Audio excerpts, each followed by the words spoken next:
Good morning, and here we are live from Bristol, actually, because I've been in Bristol running a fabulous 4-day Ninja Investor program for my advanced level students. So I'm still here from my hotel room. So good morning, and welcome to my regular Monday morning property finance Q&A. And if you're a regular, you'll know the drill. And if you're not a regular, if this is the first time you're viewing today, thanks for tuning in. And let me tell you what happens. So I go out on various platforms, YouTube, LinkedIn, where else we've got Facebook groups, a couple of Facebook groups, including my own Recycle Cash one, and Facebook pages, a couple of my Facebook pages, and spreads it all out there using a thing called StreamYard, and it goes all out. What's your role here? What do you do? Well, it's your job to ask questions about property finance, and if you do, you pop it in the chat box. I pick it up and I answer your question. And you want to know the answer, but so do a whole load of other people. People watch this live, like you're probably doing now, or maybe you're not watching it live. Maybe you're actually watching the replay. And if you are, thank you. Thanks for watching the replay. And just pop #replay in the chat box from whichever version of it you're watching, and I'll thank you later for watching, because I know not everyone is hanging around at 8:30 on a Monday morning to participate. So great. Questions, guys, girls. What do you want to know? What do you want to know about property finance that I can tell you right now and give you an answer? Ping your questions in, getting a few good mornings. That's nice. Good morning. Good to see you. So ping your questions in the chat box and I'll answer them. So yeah, I've been down in Bristol for the last, almost the last week really. Had a fantastic bunch of people on my 4-day Ninja Investor program. One of the best groups I've had, actually. Some really good action takers. I think they're going to achieve some fantastic things in property going forward. So I'm going to be very keenly watching their progress and assisting their progress by helping them analyze their deals, which is the reactive one-to-one mentoring that I do with people at that level of my training. So today I'm off to Swindon, where I'm going to record some YouTube videos. If you're watching on my YouTube channel, yep, I'm going to record a few weeks of upcoming YouTube channels. I've got my marketing team studios there. And then I'm off to Birmingham for the rest of the week. Excuse me. Got my top level mentorship group, Ninja Achievers. We're meeting on Tuesday in Birmingham. That's our regular monthly meeting.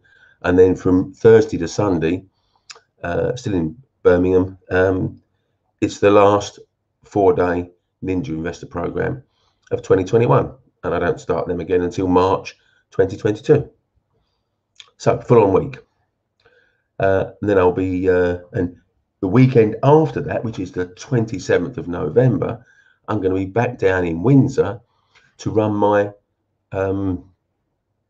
Winter Feast networking day. That's an extravaganza with a couple of good speakers, bundles and bundles and bundles of networking opportunities, and hey, no pitching. No one's going to be pitching you, so you don't have to leave your wallet at home, because no one's going to be trying to take money out of it. So if you haven't booked and you want to book, let me give you a link. Here we are. It's £47 for the day. Start at 10, finish at 4. Well, you probably won't, because you'll be so engrossed in your networking, you're going to carry on networking. There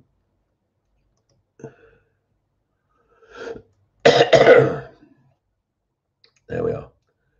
So come and spend a day with me and a bunch of other property people, and talk the hind legs off a donkey, as they say, about property. And I know you love doing that, because I've run these before, and people just jaw and jaw and jaw all day long, and then they never get fed up talking to different people in the room about property. So come along. It's a great day, and I'll give you some good food as well. We have a prolonged 2-hour lunch, so you've got time to eat and bags of time to network and chat to other people in the room. Jeannie says, looking to jump on one of your courses. That's great. I'd love you to. So let's pick up, and most of my courses are finished now until the new year. But I think I've got one more one day, which is a live stream one, which is a property finance masterclass. That's running, I think, the first Saturday in December. Is that the 5th? Whatever the first Saturday is, December is. So let's pop that. I'll put your link in there, Jeannie, in case you want to log on to that.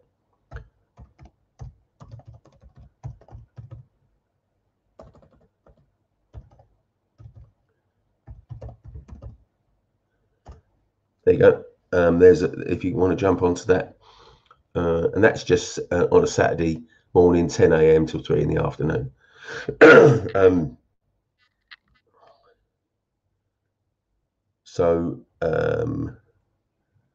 Yeah, if that's it, come along. Otherwise, it's going to be spring before I'm starting up meetings again. So I don't run any around Christmas time and early New Year, primarily because people have got other things on their mind. And apart from that, so thanks for that. Good.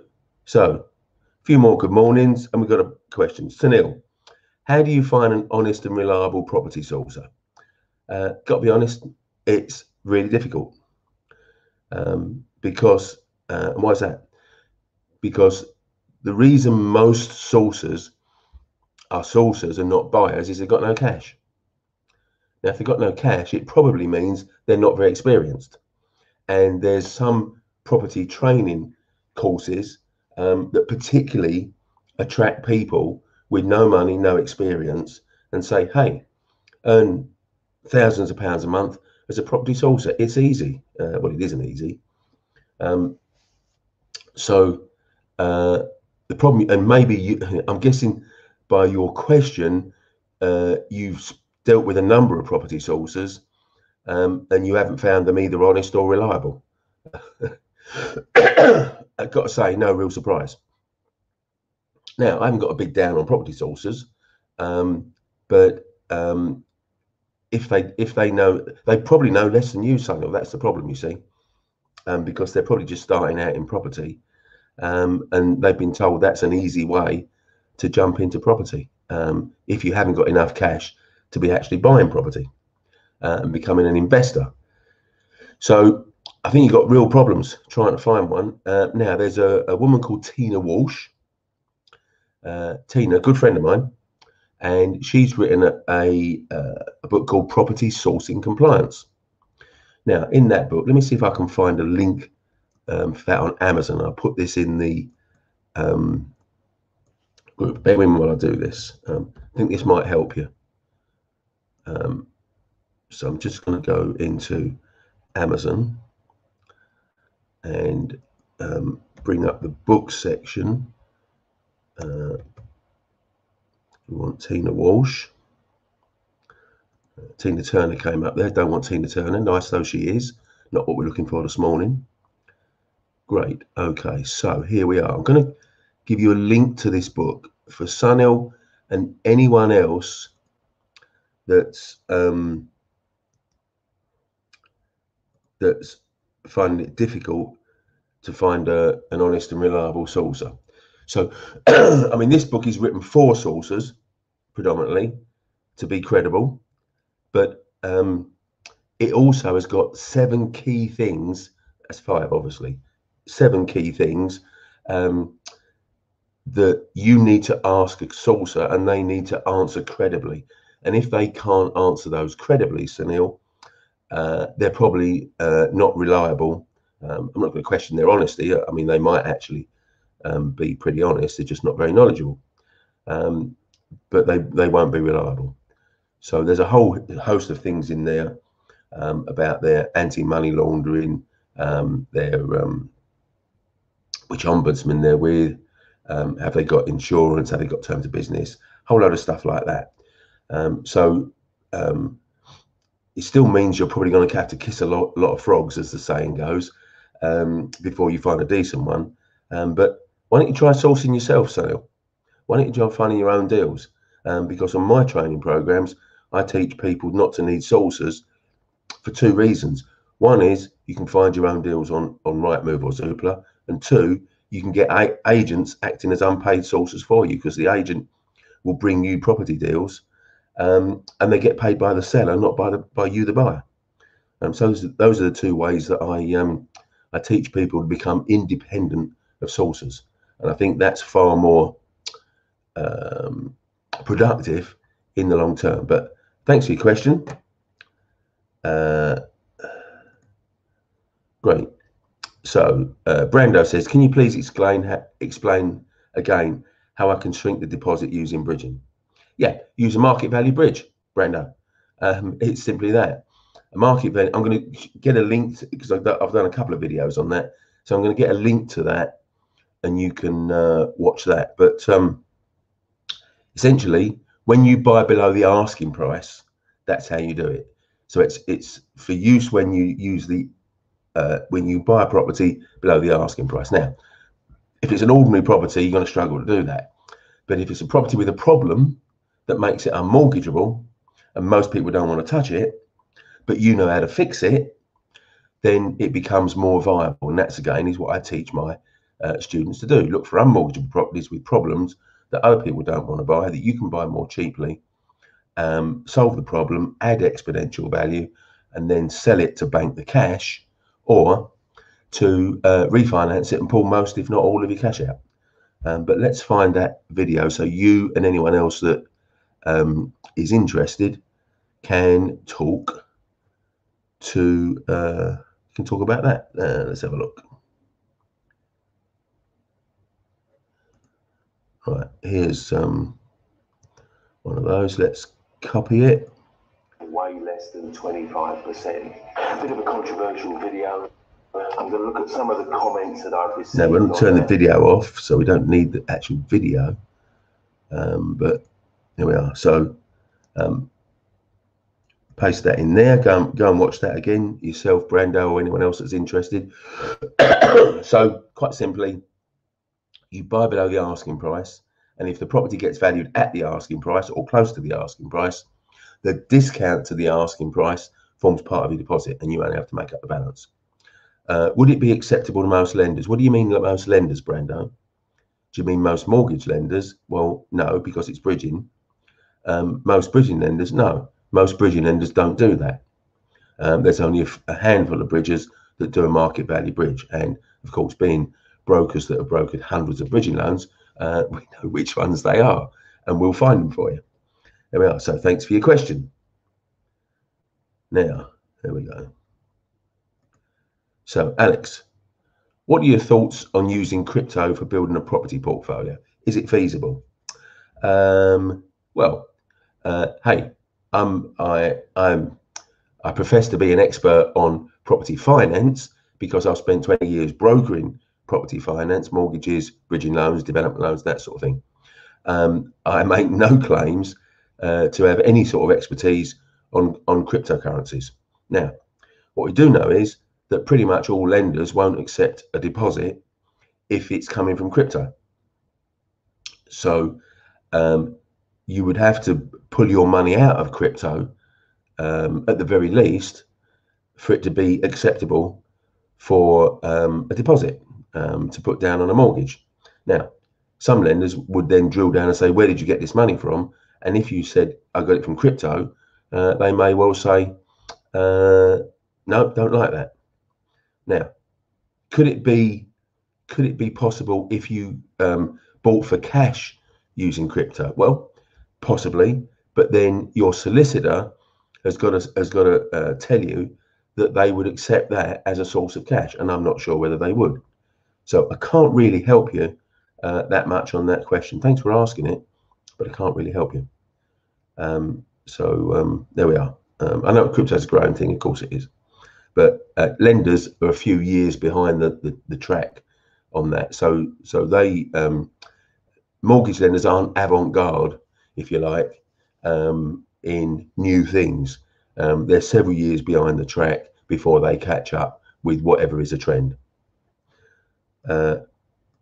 Sunil said, you've got that book, great. So and if you're still struggling to find an honest and reliable soucer, Sunil, you know how difficult it is, because you've got the tools to determine who's a good soucer and who's potentially a dodgy soucer.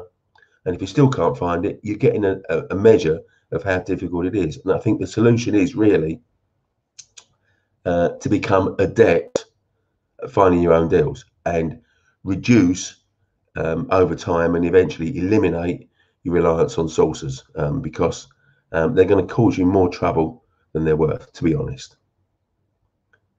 Okay, scrolling down.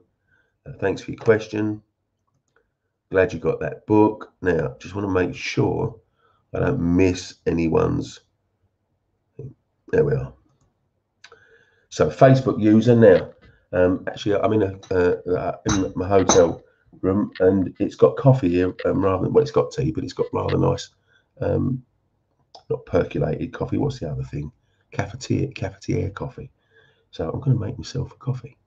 Well, I've made it. It's just been brewing. So I'm just going to pour it out and stick some milk in, because it's always nice to be engaged and have a little bit of stuff to go with it. There we are.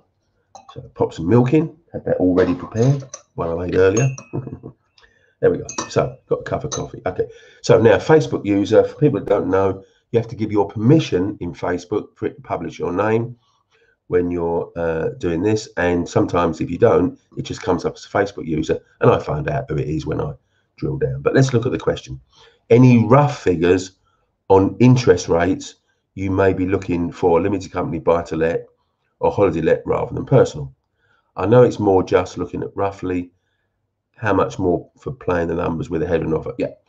Okay. Both of those reasons, whether you buy a holiday let in your own name or you buy anything in a limited company, lenders charge you more money. Why? Because they can, pretty much. So it's going to be, if you can get below 3%, you're doing well. Probably it's going to be 3%. If they don't really fancy what you're doing, it doesn't look so good, you're probably going to pay more than 4%. Well, possibly more than 5% even. But if you can get anything less than 3%, you're doing well. 3 to 4%, okay. There we are, good. So you got the book from one of the PIN meetings, did you? Okay, that's interesting. I know Tina goes out on the speaking circuit on property meetings, so maybe you met Tina at a PIN meeting. But good. And always good to go to property meetings, meet and chat with other property investors. Always good. So there we are. Jason, there we are. Jason. Now, Jason was at my Bristol 4-day Ninja Investor program. That was telling you about earlier. So good to see you on. Still buzzing from the last 4 days. I'm so happy and excited that you're now my mentor. I just knew it was right decision to join the Ninja Aspirers. Actually, you joined the Ninja Achievers, which is the top level mentoring. But I'll forgive you that. But of course, you're going into Ninja Aspirers until Ninja Achiever starts.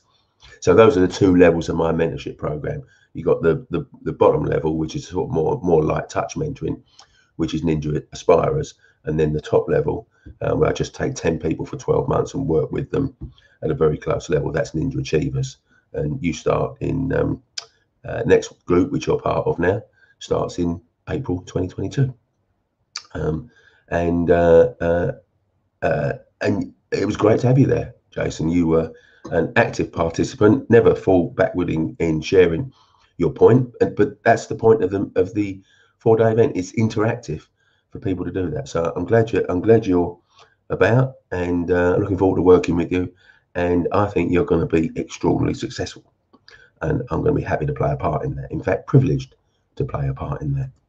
So great that you're there. Now, have we got any more questions? Scrolling very slowly down. Tracy's there. Good morning. Looking to Thursday. Yep. So you and Dan are going to be at the Thursday to Sunday Birmingham-based Ninja Investor program that I was talking about earlier. So looking to see you. Be great to see you and you both again. And if you enjoy it half as much as Jason did, you're going to have a fantastic 4 days, Tracy.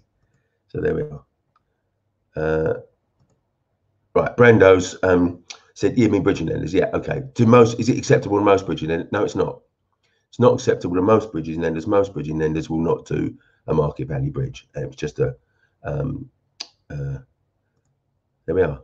Aston says, welcome to the team. Jason, meet Aston. Aston, meet Jason. You're both going to be on the same Ninja Achievers event. And you'll probably meet in January because you'll both be at the Ninja Aspirers quarterly meeting live. I think that's in Birmingham last Friday in January. So you'll meet before you go away on the 5-day immersion event that kicks off Ninja Achievers. Good. So there we are. I say I jump on for about 30 minutes and we're coming up to 9 o'clock. Now, got any questions? Better be quick. If you've got any more questions on property finance, be quick because I'm going to be trundling off. Got lots to do today. So there we are. And while I'm waiting for giving you the last chance to put a question in, have you joined my Recycle Your Cash Facebook group yet? There we are. Let me give you a link to that because that's an easy way to keep up with me, what I'm doing, and all things like that. Let's pop that in the chat box. There we are. If you're a member of the Facebook group already, great. Love seeing you there. If you're not, come along and join us. We've got what, I don't know, about 1,300 people in there. So and that's another place to ask questions. So if you've got a question during the week, because I only do this 8:30 on a Monday morning once a week. If you've got a question during the week and you're in the Recycle Your Cash book, you can ping it in there and I'll answer it. So that's a good place. Okay, so I'm going to take a sip of coffee. Just getting over a bit of a cough, actually. As Jason would know, it's not that kind of cough, mind you. I've taken some COVID lateral flow test, no COVID. So it's just an ordinary cough. So, got a question. I've answered the questions so far, and if you haven't got a question, then I'm off. And say thank you for joining me, whether you're joining me live or whether you're joining me on a replay. If it is a replay, just put #replay just so I know you've watched it. That would be really helpful. And I'll be back next week, 8:30, Monday morning. I'll be back at home and in my home office then. And I'll look forward to doing this all again in a week's time. So I think I'm going to wrap up now.